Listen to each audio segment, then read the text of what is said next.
di segmen telepon tengah malam. Iya. Dan ini udah ada Sohib Malam yang akan berbagi cerita hidupnya. Dan untuk menjaga kerahasiaannya, kita recording dulu sebelum ditayangkan ya. Betul. Jadi kita rahasiakan suaranya, kita rahasiakan informasi tentang dia, semuanya dengan atas persetujuan dia nih kita kita tidak tayangkan suaranya ya. Ya gimana cara ngomong gitu. Oke, dan langsung aja kita sudah terhubung ada MS. Selamat malam MS. Selamat malam. Apa kabar kamu? Baik. MS dari di mana? Sorry, jangan kedengaran. MS di mana sekarang, di Jakarta apa di kota lain? Iya. MS bisa diceritain nggak ke kita? Ada apa yang mau kamu share ke kita? Iya. Aku sih mau ceritain masa lalu aku ya, Kak. Oke. Sebenarnya sih agak malu juga sih ceritanya dari mana. Oke. Karena ini kejadiannya sebelum aku menikah. Oke. Berarti sekarang sudah menikah ya? Iya, sudah Oke, menikah. masalahnya? Ini masa lalu aku yang bisa dibilang suram banget sih. Oke. Sesuram apa masa lalu kamu? Jadi dulu aku tuh anak malam gitu, Kak. Sering keluar kehidupan malam. Oke. Dan kayak tinggal bareng juga sama mantan pacar aku. Oke. Hanya satu atau setiap mantan pacar? Satu sih, Kak. Yang terakhir ini ya? Iya, yang terakhir. Oke. Kalau boleh tahu berapa lama tinggal bareng sama? Kurang lebih sih 2 tahun. 2 tahun? Iya. Punten banget, maaf ya. Mau nanya Iya. boleh? Boleh. Waktu itu keadaannya sudah sama-sama kerja atau belum? Aku aja yang kerja. Kamu doang yang kerja? Berarti kamu yang membiayai selama 2 tahun itu? Atau? Iya. Oke, pacar kamu tidak bekerja atau memang dia masih... Dia sih sambilan sih, Kak. Ada freelance, tapi nggak sepenghasilan aku sih. Oke, sampai di sini dulu ya. Ya. Orang tua kamu waktu itu nggak tahu? Atau kamu ngakunya tinggal di tempat lain? Aku ngakunya ngekos sendiri. Oke. Kamu nggak satu kota sama orang tua kamu? Enggak. Oke. Orang tua aku kebetulan di kampung, Kak. Jadi aku kayak ngerantau gitu sih di kota. Tapi kamu masih punya orang tua? Masih, alhamdulillah. Oke, waktu itu ya tinggal bareng lah ya sama cowoknya selama 2 tahun. Dan kamu yang ya boleh dibilang lebih banyak sustaining buat kehidupan berdua itu ya? Dari sewa rumah, kontrak rumah, makan dan segala macam. Iya, benar. Oke. Terus? Terus Apa masalahnya? Terus aku tuh sempet beberapa kali positif hamil. Beberapa kali? Iya, Kak. Jadi aku waktu itu sambil kuliah juga sih, Kak, kerja. Jadi beberapa kali positif hamil. Dan aku kan nggak, masalahnya dulu kan masih labil ya, emosi, Kak. Masih takut sama orang tua, ketahuan, takut juga sama mantan pacar juga maksa untuk mengudahi, ngancem meninggalkan lah gitu, mengancam. Berarti waktu pertama kali, at the first time kamu ketahuan bahwa kamu positif hamil, dia yang minta untuk aborsi atau? Awalnya sih aku tuh nggak pernah namanya telat datang bulan.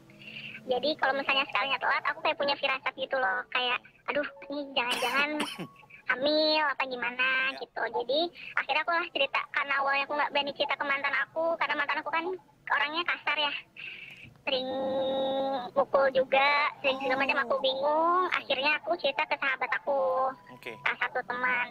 Dia mengkasih aku kayak sebuah pil sih, Kak. Entah mungkin aku bingung ceritanya gimana, akhirnya aku kasih pil dan beberapa kali juga aku keguguran semenjak makan pil itu. Oke, itu pilnya diminum sekali doang? Dan apa yang dirasain ketika habis minum pil itu? Pengen tahu sakit sih. Jadi jatuhnya aku tuh kayak sakit perut, kayak pengen buang air. Terus begitu aku keluar, aku bener-bener ngeliat keluar dengan sendirinya. Instantly. Maksudnya pas habis minum beberapa jam langsung kayak gitu? Iya, dan itu aku nyobain kurang lebih 5 kali sih, Kak. Itu 5 kali kejadian atau kamu 5 kali minum pil dalam satu? Enggak. 5 kali kejadian. Lima Jadi kali dia kejadian, ya? positif, minum Iya, lagi, positif, pertama minum lagi. kali. Pertama kali terus ngelakuin lagi, positif lagi, terus kayak gitu terus. Aku nggak berani ke praktek juga. Aku akhirnya minum obat pil itu. Tapi bukannya kalau minum obat itu harus pakai resep dokter? Ya, udah nggak kepikiran, Bab, kalau udah kayak gitu. Dan Gue waktu itu pernah si Mika juga pernah harus dikeluarin gitu karena nyangkut. Oh, Kalau di nyangkut luar- jadi harus di luar dikeluarin. rahim, iya. Habis itu seminggu gue nggak berani ke WC. kenapa? Iya, takut ya. Iya. Oke. Dari mana sih kamu dapat gituan? MS? Aku udah info dari teman sih. Jadi aku nggak berani saat itu tuh posisi aku hancur banget, Kak. Jadi kayak cerita ke siapa, saya sahabat aku rekomendasiin pil itu. Oke. Dia tahu nggak waktu kamu keguguran untuk pertama kalinya sampai akhirnya beberapa kali? Maaf. Tahu, Kak. tahu. And Dan he keep on doing that thing. Iya. Karena dulu aku merasa bisa dibilang banget sih sebagai perempuan. Kayak, kok mau ya kayak gini terus. Kak sama mantan aku berulang kali kayak gini lagi, ngelakuin lagi gitu. Akhirnya singkat cerita aku sadar dan udahlah kayaknya ini nggak benar gitu, Kak. Jadi akhirnya aku bisa nemuin cowok yang lebih baik yaitu suami aku sekarang. Oke. Suami kamu tahu nggak? Iya. Enggak. Nggak tahu. Kalau untuk kisah aku yang menggugurkan sih suami aku sampai sekarang aku nggak berani bilang. Tapi suami aku tahu sih kalau misalnya dulu aku nakal. Ya. Dia juga awalnya juga aku nggak cinta sama suami aku yang sekarang. Tapi dia nerima. Tapi dia belum tahu aku pernah sampai 5 kali keguguran. Kalau menurut aku kalau ke suaminya sih nggak harus diceritain semua juga. Iya. Ya karena memang ada suatu hal yang kebohongan yang untuk kebaikan it's okay gitu. Oke, impactnya sekarang apa ke badan kamu sih? Impactnya sekarang aku udah 3 tahun menikah, Kak, sama suamiku.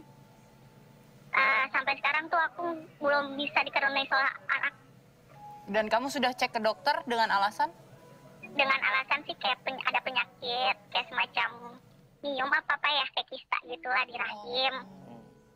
Gitu, dan lebih banyak katanya sih lebih banyak hormon laki-lakinya katanya. Jadi medisnya sih gitu.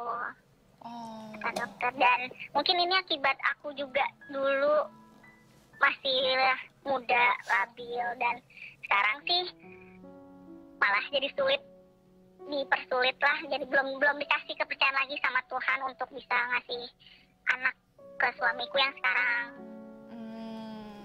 5 kali loh. Iya. Tapi, well, past is a past. Ya kamu tahu itu masa lalu kamu yang dulu. Thank you udah sharing sama kita. Jadi kitanya terbuka ya bahwa kelabilan orang tuh bisa sampai segitunya ya. Iya. Well, semua orang punya masa lalu, entah terang entah gelap. Iya. Entah seterang apa dan entah segelap apa, tapi yang pasti kamu sudah share ke kita dan kamu sudah mengakui bahwa, well, I can say, mungkin tadi kamu juga ngakuin bahwa kamu salah kali ya, dulu ya. Iya, Kak. Ada yang mau disampaikan nggak sama orang-orang di luar sana yang mungkin masih labil hatinya, masih nggak ngerti cara berpikir yang logis itu kayak gimana? Ya, mungkin ada perempuan juga di luar sana yang ngerasain posisinya sama kayak aku sih, Kak. Yang dulu sebenarnya sih yang penting tanggung jawab sih, Kak. Itu. Dan kamu tidak seberani bertanggung jawab itu waktu itu ya? Iya, jadi aku sempat dihantuin rasa bersalah, sempat didatengin dimimpiin 5 anak bayi. Kayak gitu sih, sempat sampai yang sekacau itu gitu. Rasa bersalah. Dan syukurnya aku ya mulai sekarang udah bisa nata hidup aku lagi sama suami aku yang sekarang. Iya, amin. Oke, kalau gitu MS, terima kasih banyak atas ceritanya. Terima kasih sudah bersedia ngobrol Terbuka sama sama kita. Well, yang kita sebagai teman cuma bisa berdoa buat kamu ke depannya biar lebih baik lagi. Kita doain biar kamu nantinya akan dikasih kepercayaan sama Tuhan untuk benar-benar raising your child, benar-benar membesarkan anak-anak kamu nantinya. Amin. Thank you MS ya. Iya. Bye. Ya. Ya, Kalau gitu Surya Tonadita pamit, Sembulan Band pamit. Sampai ketemu lagi di malam-malam. Bye.